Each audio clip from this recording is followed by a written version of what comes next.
Get in the game with NFL Sunday Ticket from Rev TV. You'll get every game every Sunday afternoon in crystal clear HD. That's over 220 football games for the entire regular season. Plus, NFL Sunday Ticket gives you up to 8 live games on one screen with Game Mix. You'll get that died and woke up in football heaven experience when you include NFL Red Zone, a channel dedicated to every scoring play from every game and all your fantasy football teams. Get in the game with NFL Sunday Ticket. Call 601-8992 today. Bahamar's winding up petition hearing postponed. Find out what this means for the troubled resort. The opposition leader says Bahamar is a mess of the Prime Minister's own making. The Director of Labor questions if jobs are available for the 2,000 let go, plus a national telethon to raise funds for Hurricane Joaquin victims. We've got those stories and a whole lot more coming up tonight. I'm Kyle Joaquin, and NB12 starts right now.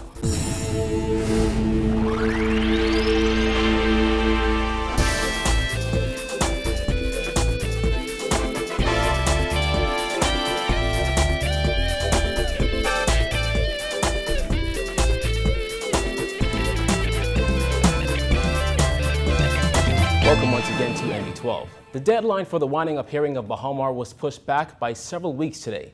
It has been moved from this coming Monday, November 2nd, to November 25th. That's a Wednesday. Attorney Wayne Monroe, who represents the gaming board, confirmed that the Supreme Court granted leave to have that winding up petition amended.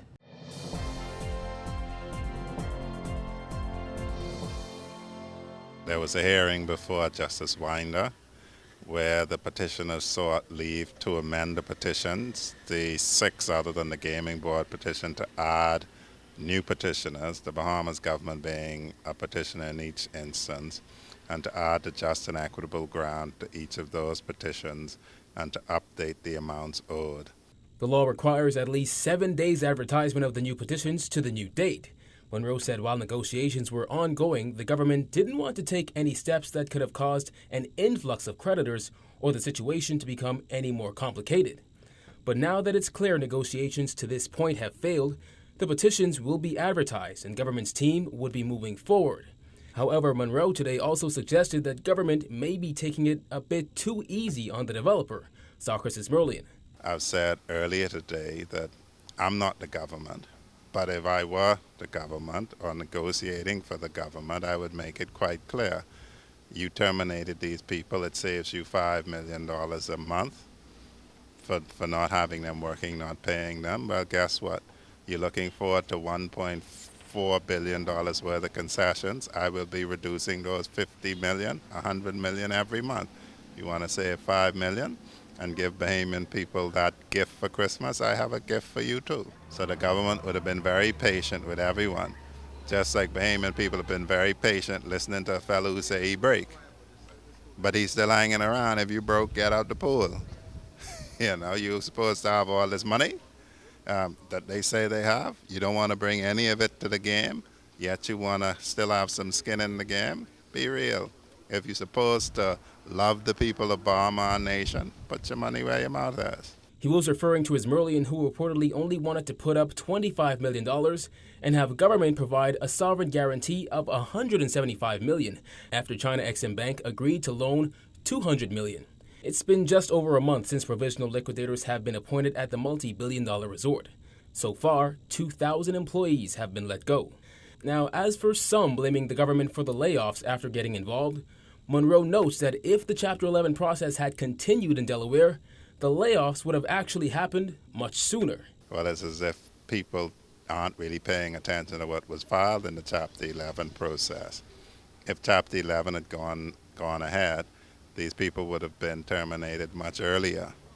Because if you remember, Bahamas sought approval for some employee incentive program that would have meant they would have started to fire people in the summer. And the government has done everything to try and keep people employed as long as possible till there could be as little disruption as possible. Well, as Prime Minister Perry Christie vows to solve the Bahamar crisis, the Free National Movement continues its condemnation of Christie's intervention in the matter. And contrary to PLP Chairman Bradley Roberts' rejection of the notion that government is to blame for job losses at Bahamar, FNM leader Dr. Hubert Minnis says pretty much all the blame is on the PLP. Paige McCartney reports. Minnis said government's involvement is directly responsible for the state of affairs at Bahamar, adding that it should never have sought to wind up the company. He He said the Baha Mar layoffs are the result of government's incompetence and high-handedness. I had said from day one that resolution is the way to go. There were many objections. Resolution is the way to go. It's always better to mitigate as opposed to litigate. With litigation, it's tied up indefinitely. We've seen it. Who wins? The lawyers and the accountants. Who loses? The people. Robert says any suggestion that government is to blame for the layoffs is foolish, reckless, and irresponsible, and has called to this a tough lesson for government to learn that it shouldn't put all of its eggs and the lives of thousands of Bahamians in the basket of one foreign developer.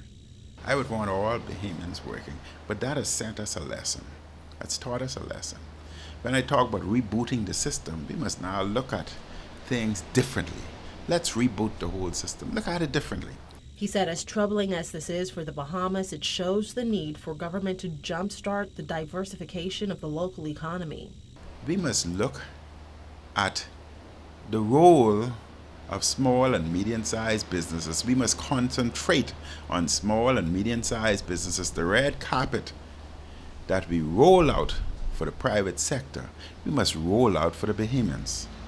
We must incentivize the small and medium-sized. We must concentrate. They provide most of the jobs. We must not ignore them. We must help our Bahamians. And this is what the government should be concentrating on. Concentrating on Bahamians. Menace is also questioning whether government has another buyer for Baha Mar waiting in the wings and if it will sell the property cheaply just to save face. For MB12, I'm Paige McCartney. Well, Hotel Union President Nicole Martin insisted Christie and Baha Mar CEO Sarkis Merlian are to blame, asserting those layoffs could have been avoided if officials had bothered to leave their egos at the door. She said while this latest development is unfortunate, it's not at all surprising. TOOTE has that angle. As the political blame game begins over who is at fault for the recent layoffs at Baha Mar, President of the Bahamas Hotel Catering and Allied Workers Union Nicole Martin says both the Christie administration and the developer are at fault for sending 2,000 Bahamians to the unemployment line. She said the government treated Baha Mar as a savior from day one and was just too lenient, despite the developer's attitude of my way or the highway. It could have been handled differently. It could have the effect, I think everyone could have gotten what they wanted if probably there was the absence of, I guess, ego. It's based on our limited interactions out there. They just seem to have a culture of disregard, you know. Yes, it's my way or the highway. Pretty much if you don't give me what I want, I'm gonna, I guess, throw a tantrum. Though PLP Chairman Bradley Roberts sought to place the blame squarely at the feet of Sarkis Merlian, Martin said not so fast, insisting the Christie administration is not without fault. I believe the government was very, very lenient early on with Baha Mar and their disregards, the heads of agreement that they did not honor.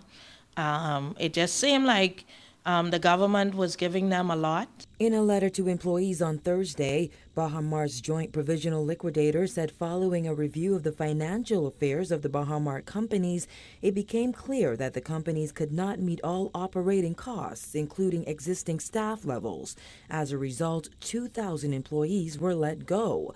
Martin says while it is unfortunate and disappointing, it's not surprising. Well, no, I'm not surprised. I'm disappointed. Because again, this is our country. We're all affected by unemployment one way or the other. And 2,000 workers is a lot. And when you talk about the impact, if you multiply that by at least 3, you know, the impact is tremendous. So I'm disappointed and yet hopeful. Minister Perry Christie told members of the insurance industry on Saturday he will solve the Baha Mar crisis. Martin says while they're hoping for the best, she's not so sure she shares his optimism. I don't know enough to be optimistic. All I know is every time I travel that way, there's no activity. So I would only be able to share his optimism if I know what he knows. And I don't ever expect to know all that the Prime Minister knows, but I think it might be a good thing to let us in on some of the good things, because right now it is not looking so good. The hotel union president encouraged those workers to take advantage of any training opportunities to ensure they are ready for the next job opportunity that comes along. Reporting for NB12, I'm VAUGHNIQUE TOOTE. Meanwhile, Director of Labor Robert FARQUHARSON said since Friday there has been a massive influx of former Baha Mar employees into the department looking for jobs. He said at the moment the situation is a major blow. Simone Davis tells us more. The labor director said it has been a hassle to assist the large number of workers who were made redundant. He also said the Department of Labor was forced to redirect staff and bring in more workers to accommodate the thousands of newly unemployed Bahamians. On Friday past and this week, we have a large influx of those employees who had come to the Department of Labor after visiting the National Insurance Board to apply to be a part of our employment exchange. We have had to redirect some of our staff to accommodate the large influx of employees. We expect over the next few days to have additional employees come, but we're prepared for them. We're going to do our best to accommodate them, make sure they are properly registered, and see how best we can identify any job vacancies. He said he was completely blindsided that those employees would be made redundant as he held continuous discussions with the senior management team at Baha Mar, and the news came as a blow. He said now they are just working on protecting the rights of those workers to ensure they receive their unemployment benefits. Oh, I wasn't aware that the layoffs were going to happen. No, I was not aware that the layoffs were going to happen. Once we would have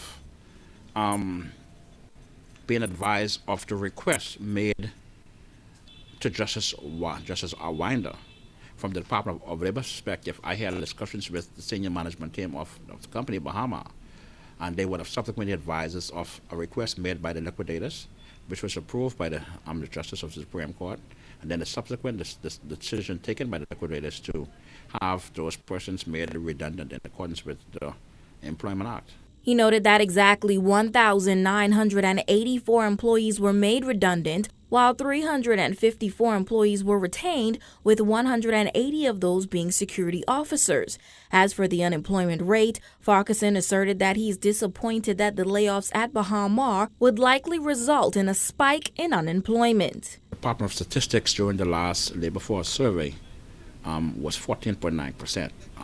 We anticipate that as a result of the downsizing exercise at Bahama, that obviously will increase.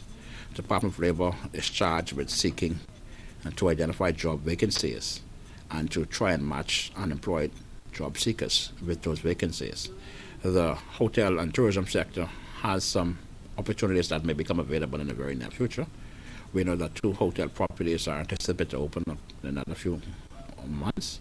He said he is still hopeful that matters at Baha Mar would be resolved soon and the employees would be rehired at their previous post.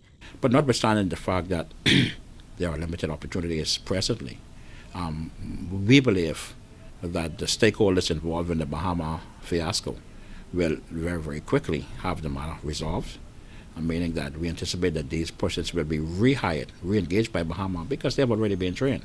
They've been training for the past 4 to 6 months. Baha Mar anticipate once they open to employ up to 5,000 plus employees. And so we hope that once the matter has been resolved, hotel property is open, that these employees will be re-engaged at Baha Mar.